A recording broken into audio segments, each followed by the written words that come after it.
Mercredi 12 octobre, il est 9h30, vous êtes les bienvenus dans Good Morning Mondial, chers internautes, et notre grand invité du jour est Toyota, avec vous Cédric Bormand, bonjour. Bonjour. Alors il y a une hécatombe chez vous, hein, ça ne devait pas être vous ce matin, ça devait être Ludovic Billiet, directeur marketing France. Qu'est-ce qui lui arrive? Malheureusement, il a une hernia, donc il n'a pas pu venir. Trop de miasmes sur le salon, c'est compliqué hein, quand on passe 16 jours comme ça, comme des poules en batterie finalement. Mais on veut vous donner envie de venir sur le mondial, bien sûr. N'oubliez pas, chers internautes, jusqu'à 20h tous les jours et nocturne demain et vendredi jusqu'à 22h. Nous nous poserons la question dans l'écho des nouvelles mobilités et de leurs implications pour l'automobile avec vous, Nicolas Meillan, analyste nouvelle mobilité chez Frost & Sullivan. Bonjour Nicolas. Bonjour. En face de vous, Laure Wagner, vous êtes porte-parole de Blablacar. Bonjour Laure. Bonjour. Vous nous direz pourquoi la plateforme de covoiturage préférée des Français, ça c'est moi qui le dis, est présente sur le mondial alors que finalement vous n'avez toujours pas de voiture à vendre, hein, ou alors il y a un scoop qu'on a loupé. Non, c'est ça, on n'a pas de voiture à vendre. Bon. Et nous ferons le point dans les pros sur un métier méconnu, le recyclage automobile, les recycleurs automobiles, avec vous Patrick Poincelet. Vous êtes recycleur de votre état et vice-président délégué service au CNPA, le Conseil national des professions de l'automobile. Bonjour Patrick. Oui, bonjour à tous. Et tout de suite, c'est l'actu dans Good Morning Mondial.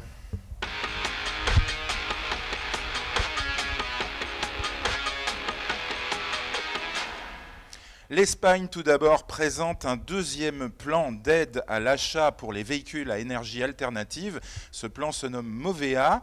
Il y en avait déjà eu un en 2016 qui a bien marché. Le gouvernement espagnol reconduit donc un budget de 16,6 millions d'euros pour aider aussi bien les particuliers que les entreprises à acheter des véhicules à énergie alternative. Alors en chiffres, si vous êtes espagnol ou si vous avez la double nationalité, vous pourrez bénéficier d'une aide de 5 500 euros si vous êtes un particulier et de 4 000 euros si vous êtes une entreprise. Les modalités concrètes d'application de ce plan seront connues début décembre et surtout votées en Conseil des ministres espagnols. Et puis en Italie, le prochain salon automobile de Turin, c'est pas qu'on leur fasse de la publicité, mais il y a une innovation, il se tiendra en plein air ce prochain salon automobile de Turin du 7 au 11 juin 2017. Il devrait faire la part belle aux véhicules autonomes.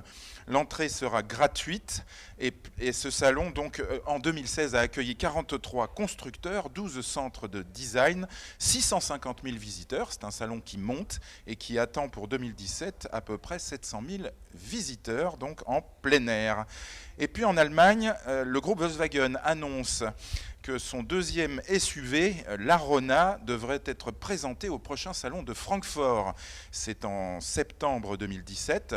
Vous le savez, sur le mondial, Seat lance l'ATK, qui est un SUV de gamme C. L'Arona sera un petit peu plus petit. Il fait partie des révélations de la marque Seat ces derniers jours, donc annoncé la semaine dernière en ouverture du mondial. L'Arona devrait venir concurrencer le segment, par exemple, du Nissan Juke. En France, Renault annonce une bonne nouvelle, une de plus, le recrutement de 1000 nouveaux collaborateurs en CDI d'ici la fin 2016, portant ainsi à 3000 le nombre de nouveaux collaborateurs recrutés en CDI entre 2015 et 2016. Déclaration de Carlos Ghosn, le PDG du groupe Renault. Avec l'accord signé en 2013, nous avons montré qu'un modèle social solide est un puissant soutien à la croissance du groupe. 3 ans après, tous les engagements ont été tenus ou dépassés. Aujourd'hui, Renault est plus fort en France et recrute à nouveau pour soutenir sa croissance et préparer l'avenir. Et on se souvient la semaine dernière dans Good Morning Mondial vous avoir annoncé une autre déclaration de Carlos Ghosn qui disait que les usines françaises de Renault étaient désormais pleines à 100% sur leur carnet de commandes. Et puis toujours en France, les ventes aux entreprises sont dynamiques depuis le début de l'année, mais elles se tassent. Alors c'est une nouvelle malgré tout relativement bonne, puisqu'à fin septembre, les ventes aux entreprises sont en croissance de 9,9%. Allez, 10%, c'est l'épaisseur du trait, alors qu'à fin juin, elles étaient en hausse de 13,3%. Il faut savoir que le marché des ventes aux entreprises, aussi bien en véhicules particuliers qu'en véhicules utilitaires, est extrêmement dynamique et permet à la totalité du marché français une croissance de 5,7% depuis le début de l'année. Et puis sur le mondial, Il y a de l'actu tous les jours. Prenez le volant pour découvrir la douceur et la fluidité de la conduite des véhicules électriques sur le centre d'essai du Mondial. Situé dans le pavillon 3, juste à l'entrée, le temps de quelques consignes et d'une démonstration, venez vous faire votre propre opinion en prenant directement le volant. C'était une animation qui a été très prisée en 2014, donc l'édition précédente, avec plus de 10 000 essais réalisés. Elle est donc reconduite sur cette édition, et pour cause, puisque les constructeurs ont largement fait progresser leurs véhicules. Exemple, Renault annonce une nouvelle Zoé avec 400 km d'autonomie. Volkswagen, ça sera pour plus tard, avec la nouvelle ID et son autonomie promise à 600 km en 2020, à partir de 2020. En tout cas, c'est le moment pour vous, visiteurs, de venir vous rendre compte de ces progrès sur cette animation qui est en partenariat avec EDF.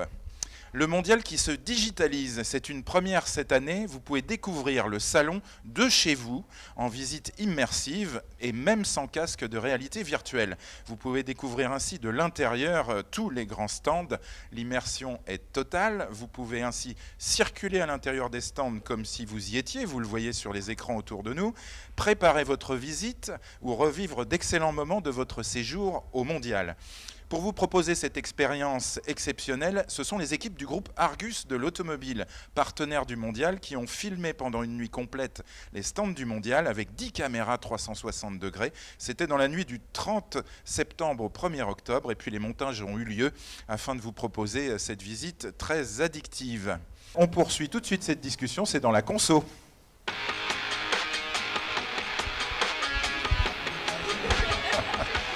Et oui, on est en train de rire sur le plateau parce que Laure, vous nous dites que Nicolas Meillan a déjà tout dit quelque part. Bon, merci d'être là avec votre sourire ce matin. Pourquoi est-ce que vous exposez au Mondial? Parce que c'est ça l'info finalement. En fait, on a deux métiers chez Blablacar. D'abord, on fournit un service, un site web, une appli de covoiturage. Elle est très pratique, elle est gratuite, etc. Mais on a un autre métier, c'est de sensibiliser à la pratique du covoiturage. Donc, d'où notre présence ici. C'est qu'on peut se féliciter d'avoir déjà 35 millions de membres sur Blablacar. Dans le monde ou en France? Dans le monde. Non, dans le monde, oui. En France, c'est combien? Oui, parce que je ne vais pas vous le dire en France. C'est plusieurs millions, mais on n'a pas les chiffres exacts. Ouais. Mais donc notre présence ici, c'est pour convaincre les conducteurs qui ne se sont toujours pas mis au covoiturage de tout l'intérêt de le faire. Donc si vous visitez notre stand, vous verrez qu'on met à la fois l'accent sur la partie économie financière, bien sûr, mais aussi l'expérience, la confiance. Et on a affaire à des conducteurs qui ont encore le doute de mais avec qui je vais partir, est-ce que je peux avoir des infos sur les passagers, etc. Donc on fait beaucoup de pédagogie. Oui, tout à fait. Et vous avez sur votre stand qui est dans le pavillon 3 un Blabla Team qui est là pour faire cette pédagogie justement. Oui, c'est la vraie équipe Blablacar, c'est pas des hôtesses embauchées pour l'occasion. Pas de blabla, des résultats donc. Mais en réalité, Blablacar est entré dans les mœurs finalement. Hein. C'est une pratique qui est entrée dans les mœurs pour l'ensemble des Français, enfin pas tout à fait l'ensemble des Français, mais beaucoup de gens utilisent votre appli. Et d'ailleurs, vous avez mené une étude récemment qui dit plusieurs choses importantes. Et je les ai notées, retenues, ça m'a effectivement interpellé. D'abord, les conducteurs sont essentiellement des cadres. Donc fini le temps des étudiants qui arrondissent leur fin de mois. Alors, ils arrondissaient pas leur fin de mois, ils faisaient des économies. On ne peut pas faire de bénéfices. En faisant des économies, on peut arrondir ses fins de mois. On dépense moins. Alors, non, effectivement, à nos débuts, les premiers utilisateurs étaient beaucoup étudiants. Aujourd'hui, j'ai envie de dire la surprise, pas tellement, mais ils ont adopté les premiers, mais aujourd'hui, les étudiants ne représentent plus que 27% de nos membres. Et comme vous le disiez, les conducteurs sont majoritairement des cadres. Ouais. Donc la bonne nouvelle, c'est qu'on a 10 ans. Au début, c'était marginal que les étudiants. Et aujourd'hui, on est devenu mainstream, comme on dit en anglais, très populaire. Tout le monde s'y met. Vous êtes entré dans le flux. Exactement. Et du coup, d'où notre présence ici aussi, c'est qu'on vient toucher aussi des conducteurs un peu plus âgés que la moyenne d'âge sur Blablacar, qui est de 34 ans, pour les convaincre à leur tour de se mettre au covoiturage. Mais ils connaissent, hein, leurs enfants leur en ont parlé déjà. Oui, tout à fait. Mais j'ai déjà pris une voiture en tant que passager avec un cadre. Dont l'intérêt c'était qu'il ne voulait pas faire le trajet tout seul entre Nantes et Paris, et j'ai utilisé donc son véhicule en tant que passager, donc je me retrouve bien dans vos statistiques. Et puis au niveau des passagers, 2/3 sont des actifs. Alors ça c'est important aussi. La majorité des passagers ont eux-mêmes une voiture et la laissent au garage. C'est ça qui est incroyable. Ça rejoint ce qu'on disait avec Nicolas Meillan. C'est la modernité de la chose, c'est qu'aujourd'hui, on peut se dire qu'on peut avoir le permis de conduire, on peut posséder une voiture, et pour autant, on ne fait pas tous nos trajets en voiture individuelle, seul à bord. On peut se poser la question de est-ce que j'ai besoin de ma voiture au bout? Oui. Non. Bon, je peux être passager, comme ça fait une voiture de moins en circulation. Oui. Et puis alors l'âge moyen des nouveaux membres en 2015, c'est 34 ans. 36% ont plus de 35 ans, ce qui est mon cas. Et 5% de la communauté, ça ne se voit pas, merci beaucoup, et 5% de la communauté a plus de 60 ans. Donc on a effectivement toutes les tranches d'âge représentées. Tout le monde utilise Blablacar. Oui, tout le monde est représenté, mais on est encore loin de toucher tous les automobilistes. Moi, j'ai un chiffre qui me marque beaucoup, c'est qu'en Europe, et en France, c'est à peu près pareil, 76% des trajets longue distance, donc entre 100 et 800 km, donc les départs en week-end et les départs en vacances, sont effectués en voiture. Et on parlait tout à l'heure du taux de remplissage des voitures. Donc on est loin encore de toucher 100%. Pardon, j'ai un petit souci de voix ce matin. Ah oui, on est loin de toucher tout le monde. Donc on connaît un certain succès populaire, mais si vraiment on veut avoir un impact et changer, vraiment voir la différence sur les routes, il faut aller encore plus loin. Il faudrait qu'en fait tout le monde, tous les conducteurs, tous les automobilistes aient le réflexe à chaque fois qu'ils s'apprêtent à faire un trajet longue distance de proposer leur place libre sur Blablacar. Alors vous dites on est mainstream, on est dans le flux majoritaire. Pourquoi n'avez-vous pas développé une segmentation finalement de vos offres? Pourquoi n'est-ce pas vous qui avez fait ce qu'a fait WazeUp? Alors figurez-vous qu'on l'a fait. Mais et figurez-vous, je n'osais pas le dire. En fait, Blablacar sert aux deux types de covoiturage. Donc pour rappel, il y a le covoiturage longue distance, c'est ce qu'on fait, 300 km en moyenne pour partir en week-end, en vacances avec des passagers à bord au lieu d'avoir des places libres. Et le covoiturage courte distance, 20 km en moyenne pour le matin, le soir. Il se trouve que personne ne clique sur je propose mon trajet domicile-travail. Parce qu'il y a beaucoup de freins sur cette pratique-là. Les gens n'ont pas envie de changer leurs habitudes au quotidien, de se détourner de leur trajet le plus court. Ils ont peur d'être en retard le soir, etc. Donc il y a encore beaucoup de freins psychologiques et pas technologiques. Voilà, nos membres nous disent qu'ils s'y mettront quand l'essence aura augmenté encore un petit peu. Il ne faut pas nous souhaiter ça. Nicolas Meillan, vous souhaitiez réagir? Oui, non, je pense que la différence entre ce que fait Blablacar et ce que fait WazeUp, par exemple, c'est que Blablacar, c'est vraiment une plateforme, entre guillemets, C2C, du conducteur au conducteur, voilà. Alors que Julien Honard, avec WazeUp, lui, il allait cibler les entreprises et il allait se développer par les entreprises pour créer un réseau de covoiturage courte distance. Et c'est là où il a créé la différence et où il peut déployer sa solution. Il a quand même en face de lui un concurrent qui s'appelle Waze, qui est juste Google, et a priori, il y arrive mieux qu'eux, alors qu'ils sont peut-être une dizaine de personnes en France. Donc c'est quand même assez intéressant. Cédric Bormand, chez Toyota, on s'intéresse beaucoup à toutes ces formes de mobilité. Est-ce que vous êtes assez silencieux sur le stand sur ces questions? Avez-vous des partenariats avec des applications de covoiturage? Est-ce que vous partagez les Toyota entre vos clients?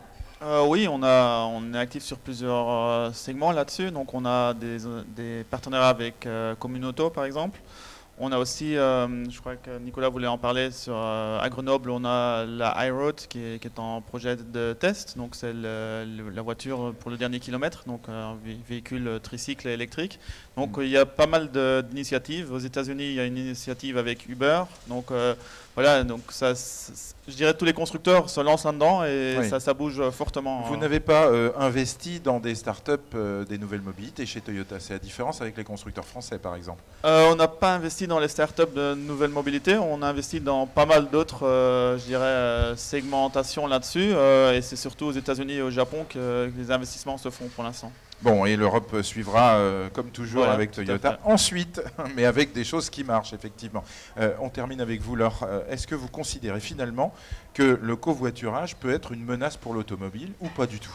Non, pas du tout, c'est complémentaire parce que justement, le covoiturage repose sur l'automobile et je pense que l'automobile, malgré ses défauts de pollution actuellement, c'est en train d'évoluer, on va avoir des nouvelles motorisations, etc. Et la voiture, c'est quand même un outil formidable pour aller partout où on veut, en complète liberté, etc. Donc le covoiturage permet d'optimiser l'existant, d'optimiser la voiture, même la voiture de demain, parce qu'on sera compatible, nous, avec la voiture autonome, on sera compatible avec tout type de motorisation.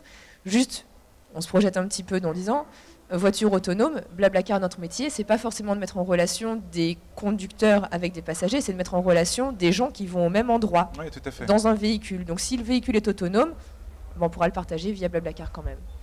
Blablacar, c'est une longue histoire déjà, 10 ans. Vous étiez la première salariée, je crois, de Blablacar, c'est ça? Oui, j'ai eu cette chance d'être la première collaboratrice du fondateur, Frédéric Mazzella. On a parfois des inspirations géniales dans la vie. Hein, j'ai bien fait. Alors retrouvez Blablacar, chers internautes, pavillon 3, allez à et discutez bien sûr avec le Blabla Team. Merci beaucoup à nos invités, Laure Wagner, vous, Cédric Bormand, bien sûr, Nicolas Meillan, Patrick Poincelet. À 11h, on retrouve mon complice Laurent Meillot, qui est notre gourou de la techno dans Autotechno. Je vous dis bye bye et à demain 9h30 dans Good Morning Mondial.